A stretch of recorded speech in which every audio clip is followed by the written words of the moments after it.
After leading the English Empire for 70 fruitful years, Queen Elizabeth II gently passes away at the age of 96, leaving the entire globe in mourning. Millions of people have been profoundly affected by the Queen's passing, as is only natural.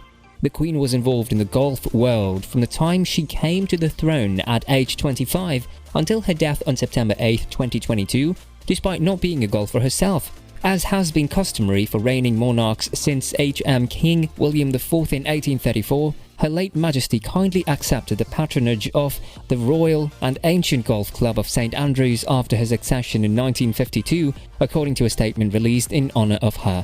When Elizabeth Alexandra Mary Windsor started her reign, the game of golf looked different. The post-World War II men's golf landscape was dominated by Sam Sneyd and Ben Hogan from 1949, while she was still a princess to 1954. Before Elizabeth took over after her late father, Francis Wemay made history at the R&A by becoming the first American captain. Only 2 years after her coronation in 1954 did the US Open receive national television coverage for the first time. It wasn't until 1955 at the Canadian Open during his rookie season that the late Arnold Palmer, who passed away in September 2016, achieved his first professional triumph.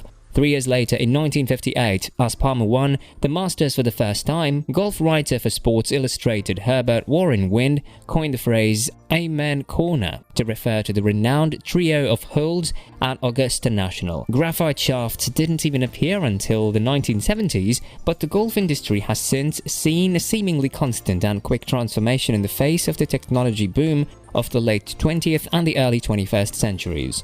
From the era of Sneyd, Palmer and Nicklaus to Tiger Woods' heyday, and even through the modern-day golf revolution, Queen Elizabeth ruled. Golf's commemoration of the passing of Queen Elizabeth II at the BMW PGA Championship at Wentworth. The Queen passed away on Thursday at the age of 96, and play was suspended at Wentworth immediately after.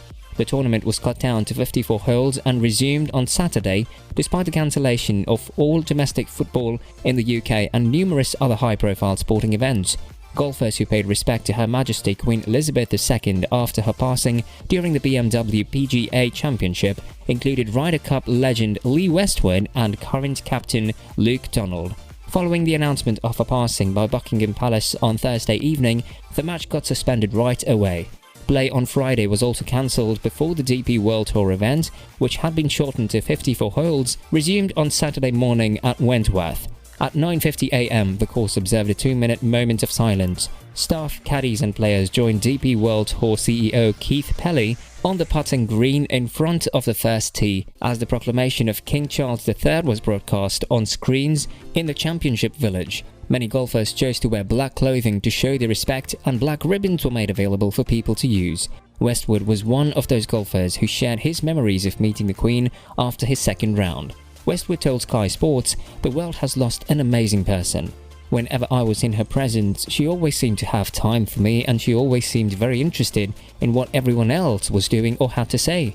I always had a smile on my face when I left our conversations, feeling as though it had been a special occasion.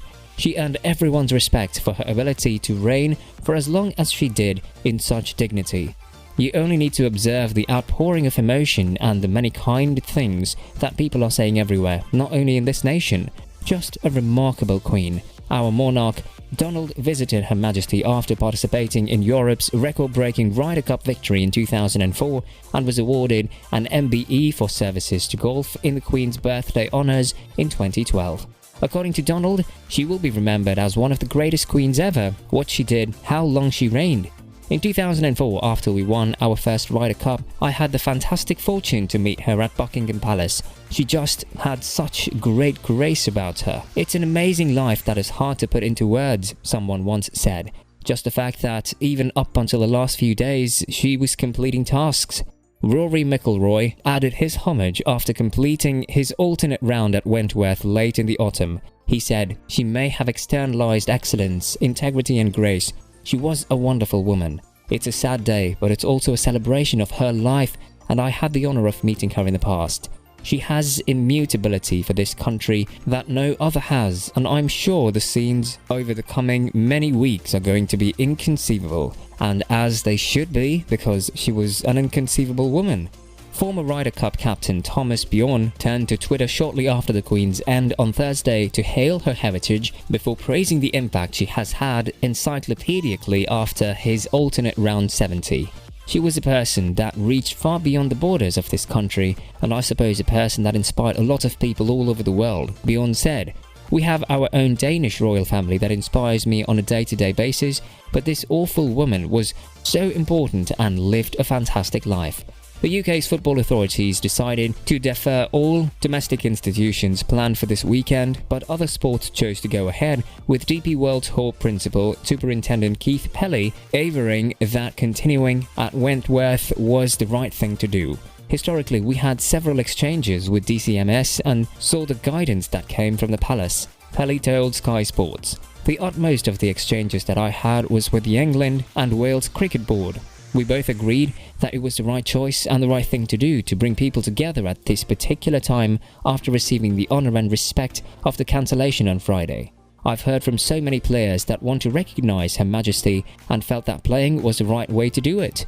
Australia's Min Woo Lee was among the named players on Saturday and equalled the course record after a 10 under 62, having travelled to Buckingham Palace on Friday to pay his felicitations to the Queen.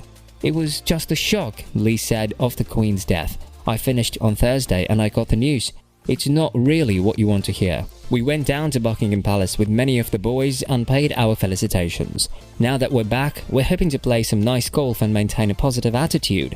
As stated, Sunday was the day of the BMW PGA Championship's final round. Disputes in the golf world regarding recent changes following the death of Queen Elizabeth II. The one thing that comes to a complete stop as a sign of respect is golf. The world doesn't stop for anything. It has outraged a lot of supporters. The terrible departure of the Queen, who ruled the UK for the longest reign, has touched many hearts.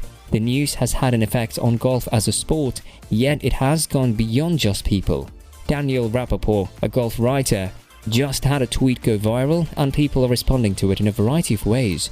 Failing to comprehend how participating in a golf tournament would be in any way disrespectful to the passing of a 96-year-old Queen, the golfer tweeted, "Everyone is aware of how the BMW PGA Championship came to an abrupt end as the news broke.